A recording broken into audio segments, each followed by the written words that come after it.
Sugar patients நெறைய பேருக்கு கால் பாதத்தில புண்கள் ஏற்பட வாய்ப்பு இருக்கு. டயபெட்டிக் அல்சர் வந்துருச்சுன்னா க்யூர் ஆகவே ஆகாது. 1 வருடம், 2 வருடம் வரைக்கும் அதனால அவதிப்படுறவங்க இருப்பாங்க.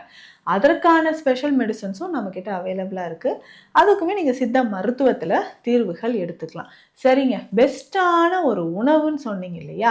எந்த உணவு நம்ம சாப்பிட்டுக்கலாம் அப்படின்னு கேட்டீங்கன்னா, டெய்லி மதிய நேரத்தில இந்த மாதிரியான உணவுகள நீங்க எடுத்துக்கோங்க.